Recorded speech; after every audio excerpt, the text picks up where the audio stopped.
Joining me now is Global Affairs Analyst Joshua Onyenwere. He joins me on the news from Finland via Zoom to discuss this. Thank you for joining us on The World Now on TVC News. Exactly 13 months after George Floyd's death, judgment was delivered, was Derek Chauvin sentenced. What's a description of that judgment? Very much for having me.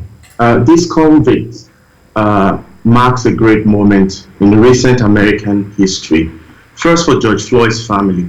Although the conviction won't bring back their father, their husband, and a brother, however, what it says to them is that justice is not deferred and justice is not denied.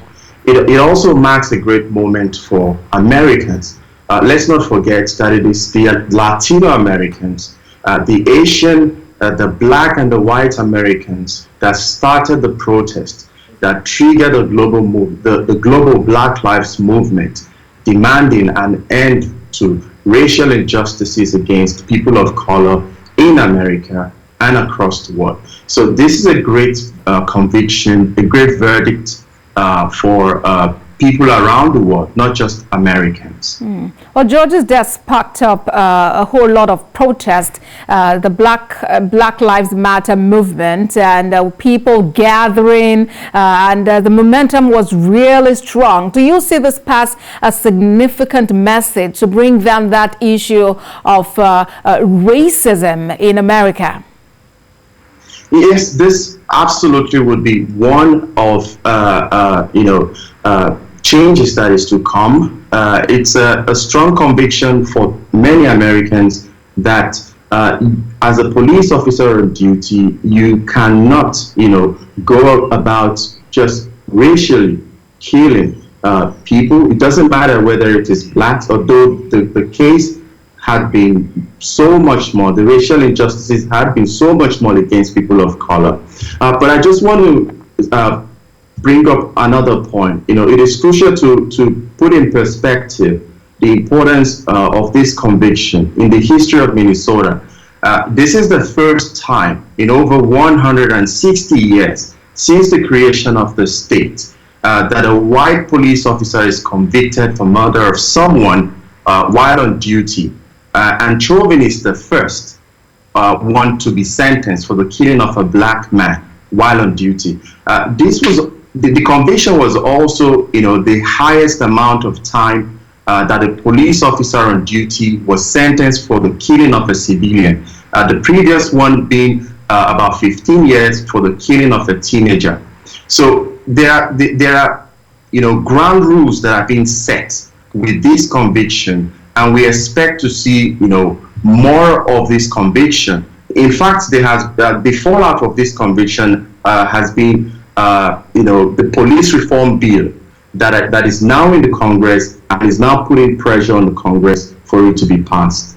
Well, this conviction is happening in Minnesota and concerns an affair, an issue that took place in that part of the country. Do you see this exactly spiral and affects the entire American nation?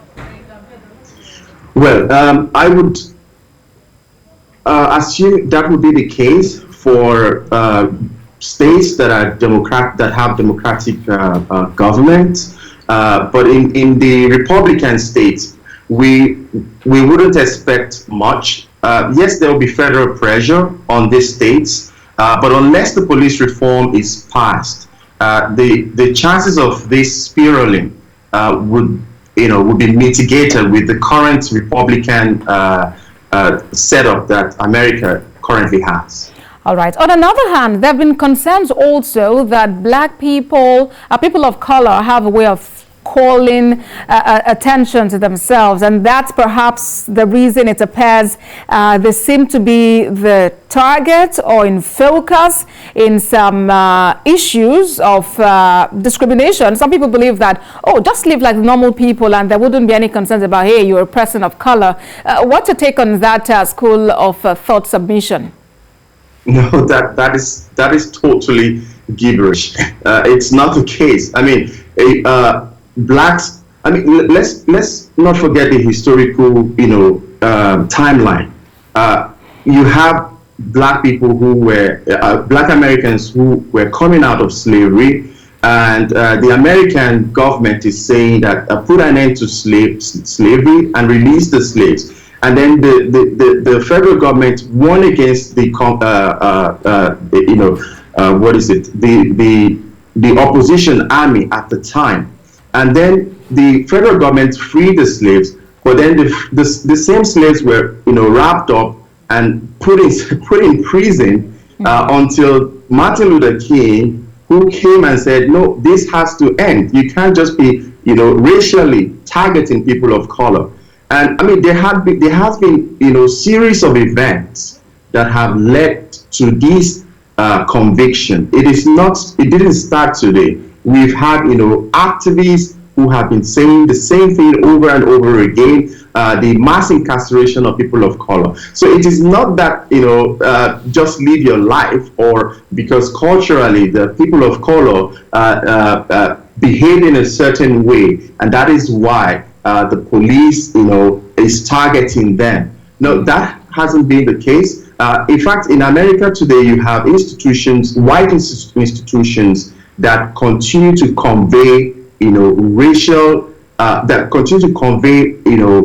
racial hate. You have the Ku Klux Klan, and you have people from Ku Klux Klan infiltrating the police. So this is just pure hate. I mean, just recently you have the Asian hate that has killed over 10 Asians in America.